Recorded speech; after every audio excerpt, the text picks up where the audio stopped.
Frank Lampard sacked as coach of Chelsea. Julien, Stevie Nicol and Don Hutchison here to discuss that decision. Stevie, let's start simply, shall we? Was it fair? I don't think it's fair, no. The problem is that we're talking about a club that's not normal. We're talking about a club that, regardless of the name of the manager, regardless of the CV or experience or whatever it may be, when you lose so many games, you don't get a chance to get back to where you may have been before. You know, you lose games, you lose your job. That's kind of their motto. And so Frank just falls into the spot where others before him have. You lose, goodbye. Don, they cited in the statement that they weren't seeing any particular progress under Lampard. Fair?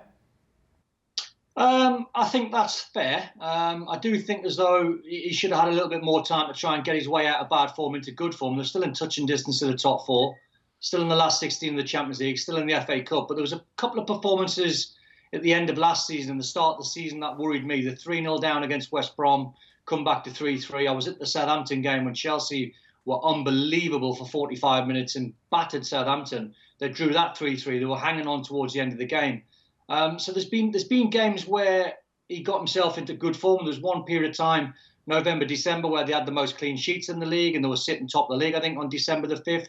I never had them as title favourites. I didn't get carried away, and nor did Frank. And he tried to tell everyone, look, they're not ready for a title challenge. And now they're in bad form. The Leicester performance really worried me, Dan. Yeah. That was a 2-0 loss that could easily have been 5 or 6. But I still think, you know, if you're Roman Abramovich and you're, you know, the board of directors at Chelsea, you must understand that Frank Lampard coming to Chelsea is going to have a difficult time. He's just not going to come in as a club legend and try to compete with Klopp and Ancelotti and, you know, Pep Guardiola and Mourinho. It's going to be difficult for him. So when you are in difficult times, I would have thought they would have showed him a little bit of loyalty and, more importantly, a little bit of patience. And if it didn't work out in a month's time and Chelsea was still in this position, then I could totally understand. But I just think the timing just seems a little bit off.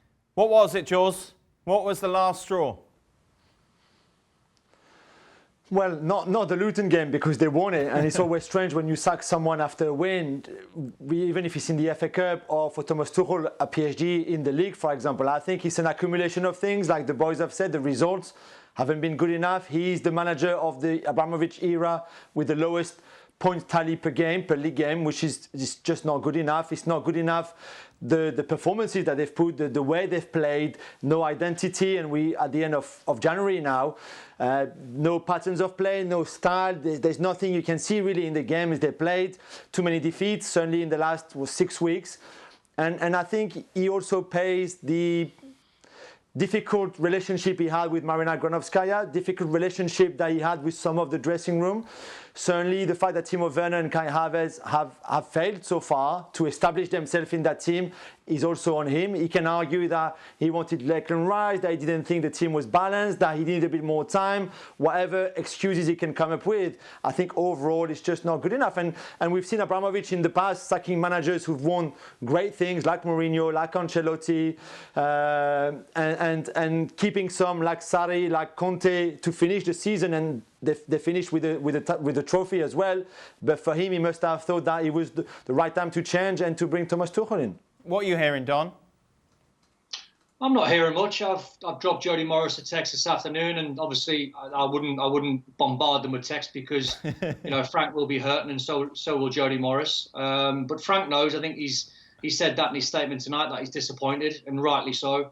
And I just go back to the bigger picture, Dan. And unless I'm naive, you know, when you see Ole Gunnar Solskjaer and you see Mikel Arteta and you see Frank Lampard coming into the Premier League and they're expected to win the Premier League, they're expected to try and get close to winning Champions Leagues, that is so difficult. And you see what Ole's done. I mean, this guy was going to be sacked when they failed to qualify for the last 16 of the Champions League and went out ridiculously early and badly as well. And Arteta was under pressure, 2 months ago? And Arteta's turned things around ever so slightly. Ole's now sitting top of the league. So I just think a little bit of patience. But unfortunately, we're talking about Chelsea, and they don't offer any manager any patience. Even when they win the league or win the very biggest of trophies, Champions Leagues, they still pull the trigger. Do you know? Sorry, Don. Do you know? I think his biggest mistake has been that when you go out and spend so much money on attacking players, and you come to the halfway stage of the season, and nobody knows what your front four is going to be, then I think that's it. If I'm looking at that from their point of view, it's, well, how long do we give this guy to sort out how we're going to go forward? Because right now, you've probably got, 7 or 8 players vying for 4 spots, and we have had every single combination, and we still don't know, come a Saturday afternoon, who's going to step forward and play in that front four. So that, I would suggest that's been his biggest mistake. How should he have handled that, Stevie? Well, I think you have to decide eventually on a unit, how you're going to play, all of these things. Yes, you can when you bring in so many new players, you can expect a little bit of time to figure out what's the best way forward. Who am I going to hang my hat on to play in the left and the right? Who's my centre forward? Who's my man underneath if I'm going to play that way? And you can't ask for half a season and still not be able to actually turn around and answer that question. Because if they ask Frank, right, well, what's your best front four? He wouldn't be able to tell them. So that's why I think this is his biggest mistake. Thanks so much for watching ESPN on YouTube. And for more sports highlights and analysis, be sure to download the ESPN app. And for premium content and live streaming, subscribe to ESPN Plus.